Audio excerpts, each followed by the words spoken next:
Selamat pagi Pak, Om Swastiastu.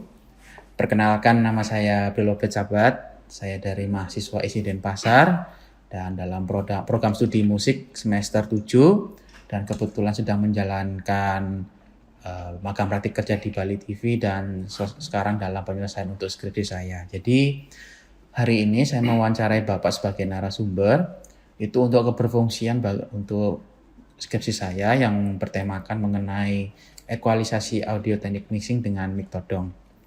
Baik, langsung saja ke pertanyaan pertamanya, Pak. Ini adalah pertanyaan secara umum dulu. Bagaimana teknik pengaturan mixing terhadap ekualisasi audio alat musik akustik yang Bapak ketahui?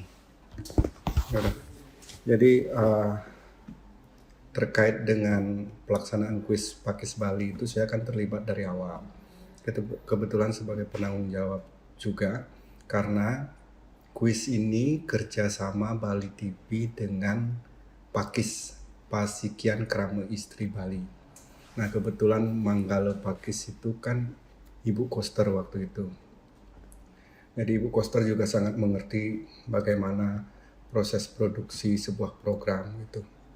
Nah, apapun programnya, itu aspek audiovisual itu menjadi penting. Jadi dari sisi gambar, visualnya itu menjadi sesuatu yang harus benar-benar kita cermati. Kemudian yang kedua terkait dengan audionya. Nah, kuis ini kan cukup berbeda ya, karena kita melibatkan banyak sekali pengisi acara, yang mulai dari host dulu, presenter Karang itu, kemudian juga pesertanya yang ada 3 itu dari masing-masing kabupaten. Kemudian ada juga penontonnya gitu. Nah, untuk sisi audio ini,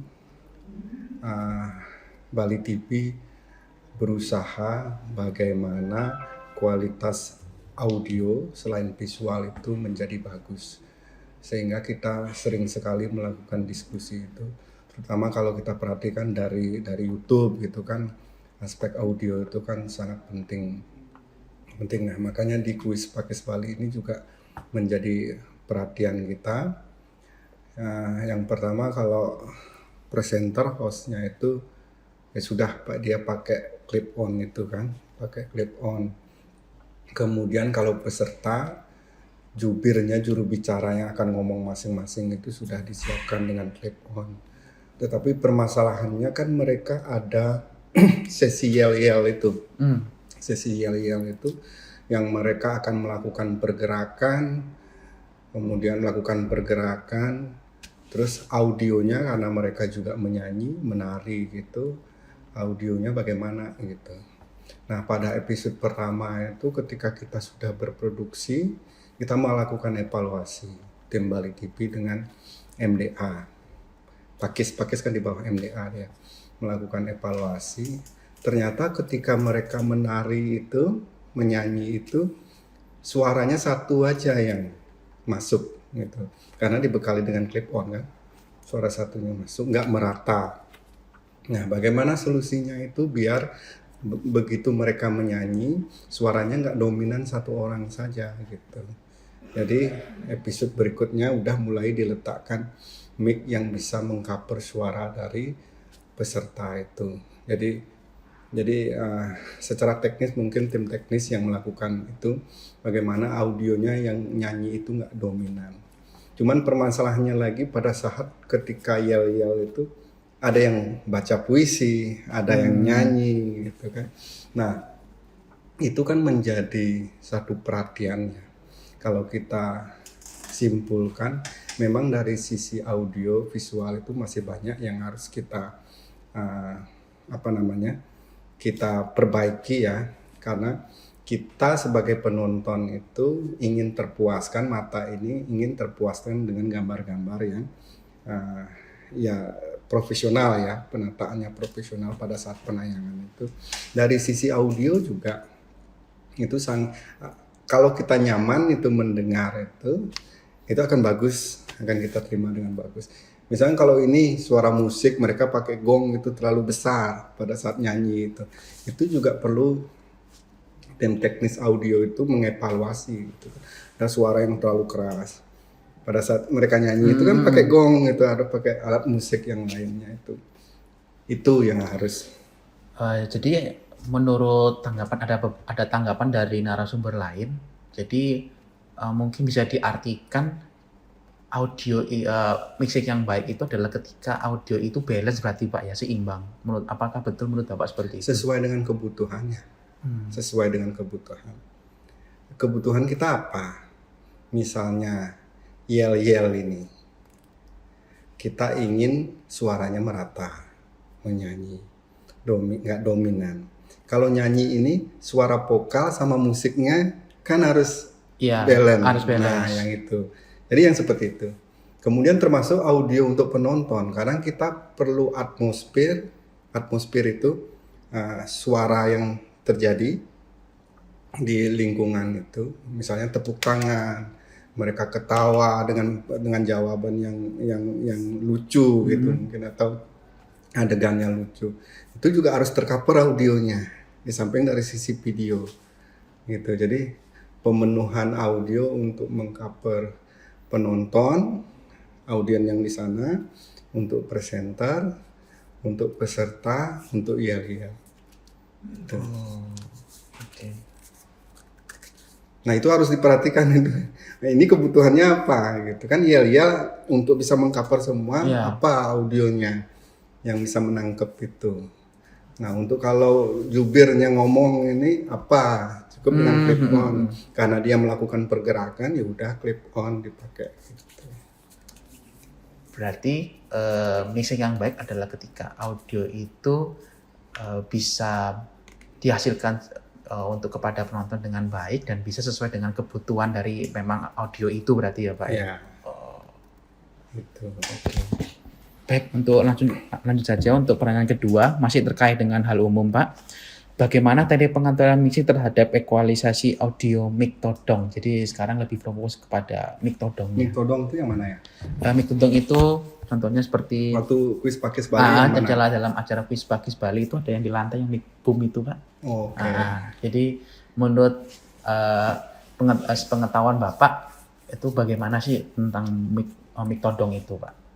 Yang pertama yang saya dari yang saya perhatikan, yang pertama penempatan mic todong itu di mana posisinya kan harus benar-benar pas sekali. Apakah dia di bawah atau di mana idealnya tempatnya itu?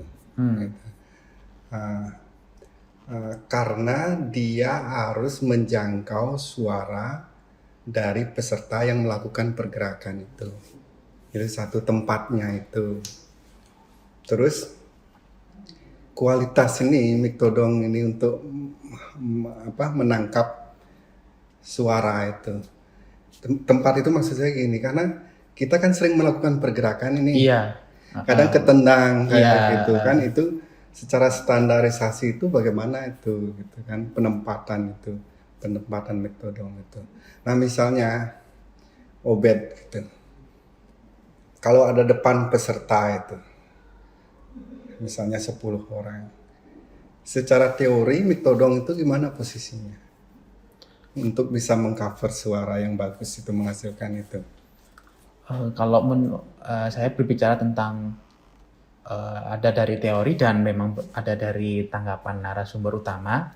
Salah satu caranya itu bisa menggunakan mic gantung sebenarnya Pak. Dengan mic gantung yang digantung, atau enggak sebenarnya juga bisa sebenarnya dari mic yang ditaruh di bawah mic boom itu sebenarnya sudah bisa, atau enggak dengan menggunakan beberapa mic dinamik dari beberapa arah sebenarnya Pak gitu. Jadi kalau untuk teori dan tanggapan narasumber utama sebenarnya secara garis besar itu seperti itu, bisa digunakan. Yang mana paling bagus tuh?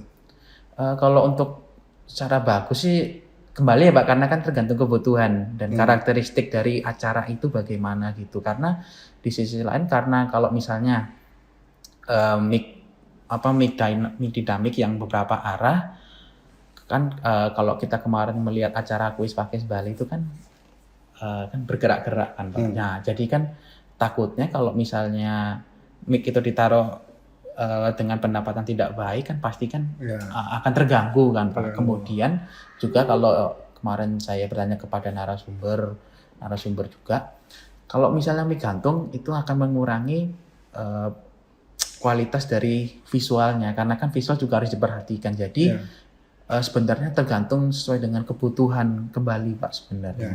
Gitu. Karena kalau di atas mic-nya, tergantung sih posisinya bagaimana penempatan kembali itu.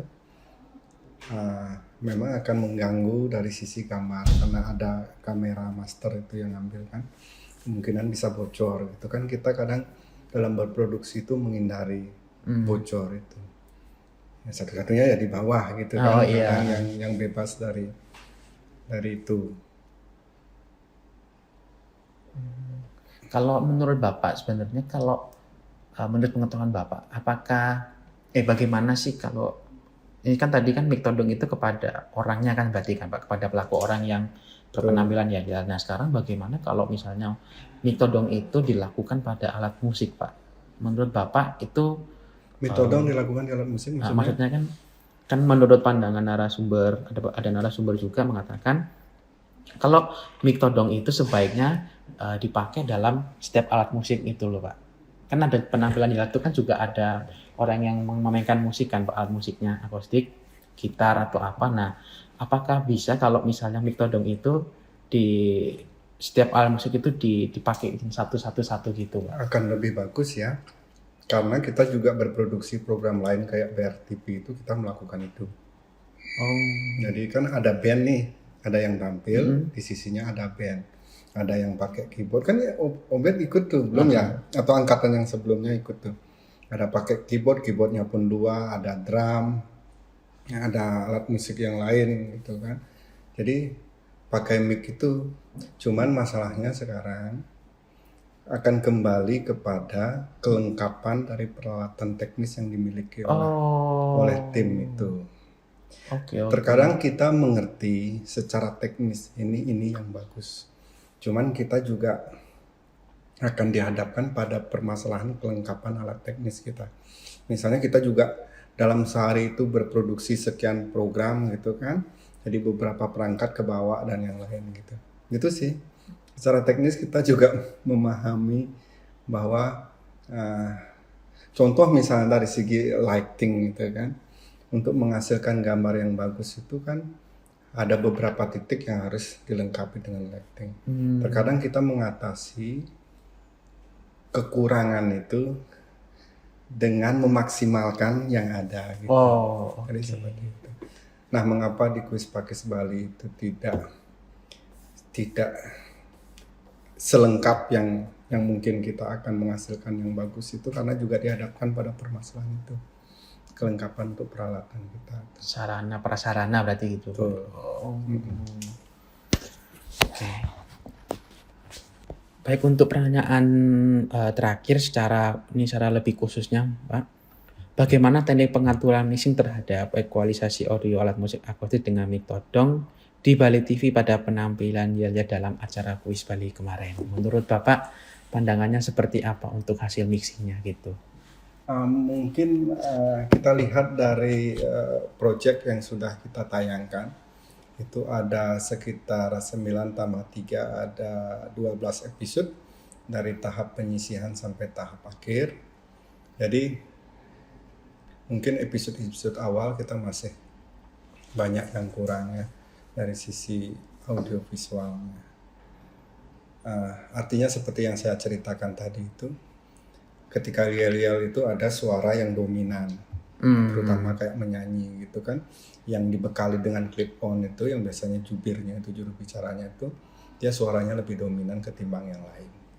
Itu jadi suaranya nggak merata. Apalagi kalau yang nyanyi itu suaranya false, jadi jelek sekali kelihatan kan, nggak kompak gitu. Dan itu terjadi. Jadi pada saat tayangan itu terjadi. Kemudian yang kedua, tujuan kita geladi mereka itu kan bagian teknis, kameramen tuh tahu apa yang akan terjadi di lapangan, sehingga mereka bisa mempersiapkan dari sisi secara teknis peralatannya. Jadi ada itu satu yel-yel itu yang ketika ini menyanyi, ini juga baca puisi, dua suara yang terjadi sekalian gitu kan. harusnya itu kan bisa di briefing kepada peserta. Ini nggak mungkin seperti ini. Itu kita harus fokus. Kalau misalnya nyanyi, begitu ini akan baca puisi atau ngomong, berarti ini harus hilang lah istilahnya biar dapat suara itu. Jadi seperti itu sih. Jadi Mic Todong ini solusi kemarin bagaimana evaluasi kita terhadap audio yang nggak merata itu, ada yang sisinya dominan, kemudian musiknya terlalu keras atau tidak sama sekali terdengar itu, untuk mengatasi itu. Jadi dapat audio atmosfernya itu. Gitu. Berarti kalau menurut Bapak sebenarnya kalau acara kemarin itu, kalau misalnya mic itu dipakai untuk misalnya pada setiap alat musik, kemudian untuk orang yang menyanyi yel-yel itu, berarti sebenarnya apakah bisa? Berarti sebenarnya bisa berarti Pak? Tergantung kebutuhannya, Bet. Kalau itu mereka melakukan moving itu, kan nggak mungkin Iya. ditodong gitu kan, Iya, kecuali mereka diam gitu kan, duduk atau Iya, gimana kan. itu sesuai dengan pendapat dengan narasumber yang kemarin. Dia mengatakan bahwa karena ini kan penampilan ini pastikan orangnya akan bergerak. Gitu. Jadi takutnya malah justru akan mengganggu pada posisi penempatan mikrofon itu justrunya. Iya. Gitu. Misalnya contoh drama kan, drama gong lah, drama tradisional Bali itu akan lebih bagus kalau ditaruh mic gantung. Mic gantung. Karena mereka akan bergerak ini. Jadi tinggal di mic gantung ini ada beberapa titik yang bisa mengcover suaranya. Dia tinggal bergerak antara sekian titik itu aja. Mic gantung. Ketimbang dia dikasih ini, udah main drama dikasih pegang ini, kan nggak natural kelihatan. Seperti itu. Gitu. Jadi kuis pakis Bali itu karena mereka bergerak, mic todong itu mungkin ditempatkan kalau memiliki lebih dari satu mic todong. Jadi peserta itu tinggal di briefing. Kamu bisa melakukan pergerakan ini, titik ini gitu, misalnya segitiga itu kan. Ini. Jadi misalnya kalau ada yang ngomong atau apa, memang disiapkan seperti itu. Mic todong itu bisa membantu sekian tempat itu kan, sekian titik. Memang perlu perencanaan tuh itu. Jadi kita belum melakukan sebenarnya. Jadi kalau dari sisi audio kita sudah berkomunikasi dengan peserta. Nanti seperti apa ini. Dari teknis itu sudah menyiapkan kameramennya dari sisi kamar. Kemudian teknis audionya seperti apa. Cuman kita kan kadang kita lakukan di lapangan. Nah, itu. Dari pas gladi kita baru tahu, oh ada yang ngomong ya, ada yang ini ya, ini. Baru untuk menyiapkan perangkat pendukung itu kan perlu persiapan. Ya, berarti dia dibekali dengan clip on dong kalau dia puisi. Enggak gitu, kapan puisinya muncul. Lalu kita ngatur itu sebagai produser itu untuk kelancaran acara. Gitu. Kita bisa bayangkan seberapa rumit sebuah persiapan itu sebelum acara itu mulai dan butuh waktu. Gitu. Makanya kalau lebih ideal memang produser dan tim itu sudah mempersiapkan jauh-jauh hari untuk itu. Jadi nggak pada saat gladi kita baru tahu ini. Kita punya peralatan audio sekian, sementara kebutuhan sebenarnya lebih dari itu. Ya diakali caranya. Ya satu mic todong untuk mengcover ruang yang seperti itu. Nah sekarang kan idealnya berapa sih mic todong ini mengcover ke arah ini berapa kan secara teori itu ada tuh. Tapi kan itu kan kembali karena sesuai dengan kebutuhannya berarti ya Pak ya. Jadi seperti itu. Lalu kemudian kalau menurut Bapak, apakah yang sound yang dihasilkan kemarin untuk kepada arah ini kan berarti kan saya melihat Bapak juga sebagai pandangan dari sisi penonton, apakah sebenarnya sudah memenuhi standar Pak mengenai sound ini, hasil sound yang dikeluarkan? Karena saya terlibat di program juga gitu. Kemudian YouTube itu kan kita yang melakukan itu. Kemudian dari hasil tayangan juga, di samping sebagai penonton juga. Banyak yang memang perlu diperbaiki dari sisi audio.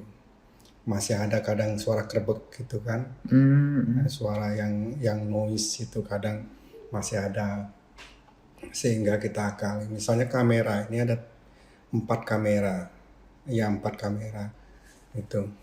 Kadang kamera master itu menghasilkan suara yang nggak bagus, sehingga di editing itu perlu diakali untuk mencari suara yang lain, gitu kan.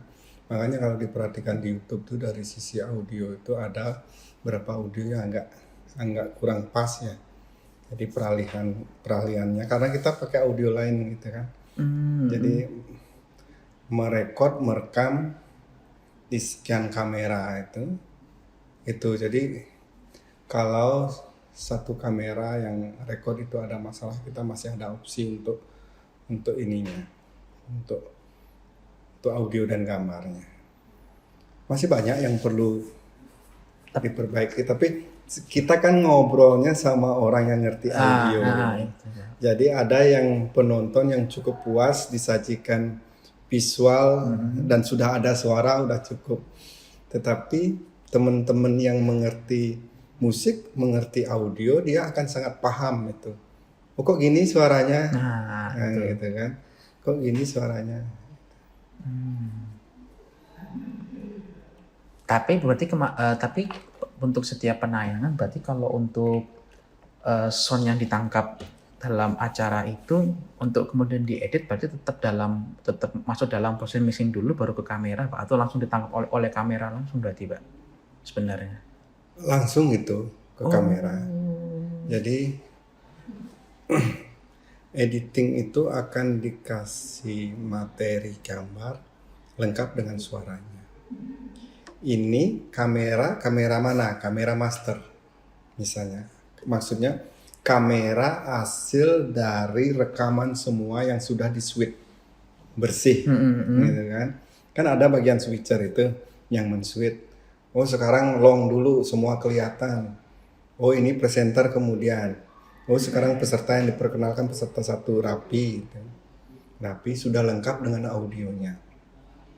Tapi dalam proses ini kadang masih ada gambar yang goyang dan yang lain gitu. Ini perlu gambar pendukung dari kamera-kamera yang sudah merekam sendiri-sendiri. Itu udah mengatasi gitu kan, Itu ada yang ngerekam presenter aja, ada yang ngerekam peserta aja, ada yang ngerekam penonton gitu. Jadi kalau perlu tepuk tangan, perlu ekspresi dari penonton, ini diambil gitu. Itu udah lengkap dengan audio masing-masing gitu.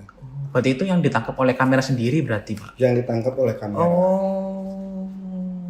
Gitu. Tetapi gabungan semua ini, gambar dihasilkan dari sini, dia memiliki suara yang memang untuk kebutuhan tayangan. Gitu. Kalau menurut Bapak, apakah bisa berarti kalau gitu Pak? Apakah lebih baik bagaimana kalau misalnya itu kan pada saat penayangan live ya kan Pak, secara langsung, apakah lebih baik kalau audionya itu direkam langsung oleh mixer itu Pak? Ya emang gitu toh. Oh, emang gitu toh. Oh, berarti dari mixer akan dibawa langsung ke kamera berarti Pak? Bukan. Peralatan ini yang di editing ini ada mixer audio untuk audio, ada gambar dari kamera. Ini udah digabung. Oh ya, berarti kan digabungkan berarti. Digabung sana, gitu. Wah. Ngerti nggak? Ngerti. Ini saya punya laptop. Ini peralatan untuk nerima audio hasil mixing dan menerima gambar dari sana sekian gambar. Mereka ngerekam sendiri dengan audio. Mereka kamera ini ngerekam sendiri. Ini yang dihasilkan akhir ini adalah audio hasil mixing. Itu kebutuhan tayangan. Berarti akan digabung dengan video-video yang dari kamera. Yeah. Oke. Karena kan saya perlu gambar master, gambar kelihatan long semua. Nih dengan audionya udah. Bukan audio dari kamera. Iya, audio dari mixer. Audio dari mic yang ditaruh, audio dari ini. Oke. Terus untuk pertanyaan terakhir paling Pak, sedikit paling agak intermezzo sedikit Pak mungkin. Eh, untuk ruangan yang dilakukan pada acara kuis Bagus Bali kemarin itu kan di ruangan terbuka gitu Pak ya. Itu apakah memang apakah memang sesuai dengan kebutuhan emang diperlukan di ruangan terbuka atau sebenarnya bisa di ruangan tertutup gitu Pak? Nah, kemarin itu kan gini, kita mau lakukan di mana gitu kan, mau lakukan di mana. Karena kita melibatkan audien yang cukup banyak. Peserta aja itu berapa ya? 12 kali 3 ya? Ya 12 kali 3. Iya, gitu. Terus tambah penonton lagi dari 3 kabupaten itu. Tambah dari Pakis lagi dari MDA, kan cukup banyak itu. Artinya hampir kita estimasi itu 100 orang yang akan terlibat dalam acara itu. Akhirnya kita putuskan di Wantilan. Tapi kita lakukan evaluasi dari sisi gambar, karena itu sebelah sininya itu matahari masuk, sehingga dari sisi gambar ada beberapa gambar yang memang gelap kelihatan sehingga kita tutup itu pakai korden itu. Gitu. Artinya kita perlu ruang tertutup untuk sisi gambar. Dari sisi gambar kita perlu ruang tertutup. Pun dari sisi audio sebenarnya kita perlu ruang yang tertutup untuk menghasilkan suara yang bulat. Suara yang bulat. Karena nanti kan di lapangan itu ada mobil yang lewat. Iya. Kemudian ada audien lain yang ngobrol dan yang lain itu kan berpengaruh itu. Berarti kalau misalnya di Bali TV ini seandainya dia mempunyai ruangan besar yang tertutup, berarti acara ini dialihkan kepada ruangan yang seperti itu berarti Pak? Kerjasama kita akan lanjutkan dengan Pakis lagi untuk beberapa episode. Rencananya sih November gitu. Cuman kita akan lihat lagi. Dan evaluasinya kita akan geser ke lantai 3 ke ruangan tertutup. Ya, jadi bayangannya seperti itu dari sisi visual dan sisi audio yang akan lebih kita mudah mengaturnya. Masalahnya kita akan terhambat dengan lighting. Jadi kelengkapan lighting kita sarana prasarana lagi berarti di bawah. Berarti kalau kita ini kan kita bawa ke atas. Naik ke atas, kecuali di atas sudah dilengkapi dengan lighting alat yang lain. Gitu kan. Kita kan sistemnya masih sistem geser-geser gitu. Alat produksinya seperti itu. Berarti permasalahan utama sebenarnya itu adalah sarana prasarananya dan emang saya yakin dari teman-teman teknis itu dia memahami bagaimana menghasilkan visual dan audio yang baik gitu. Tetapi dimanapun kita akan masuk dan terlibat, kita akan menghadapi kendala kekurangan peralatan. Kekurangannya gimana? Ya diakali caranya. Bagaimana dengan peralatan minimal atau yang ada itu tetap bisa menghasilkan kualitas suara meskipun itu yang belum memenuhi standar yang baik itu. Gitu. Jadi yang dilakukan itu selama ini kan saya seperti itu. Apalagi satu hari itu ada beberapa program yang harus dilakukan. Orang teman-teman itu udah berpikir bagaimana semuanya harus bisa jalan. Gitu. Tapi kendala utama sebenarnya lebih ke arah situ berarti. Karena untuk teman-teman kebutuhan sebenarnya. Ya. Gitu. Oke, baik Pak, untuk pertanyaannya, untuk sesi wawancaranya cukup lama, sudah hampir setengah jam tidak sadar. Ya. Terima kasih Pak untuk wawancaranya. Saya banyak belajar lagi istilah-istilah. Saya juga banyak belajar Pak dari beberapa narasumber. Akhirnya saya juga mendapatkan sesuatu yang banyak baru, dan untuk keberfungsian kedepannya ini pasti akan banyak yang akan ditambahkan justru Pak. Gitu. Iya. Oke, siap. Terima kasih Pak. Yuk.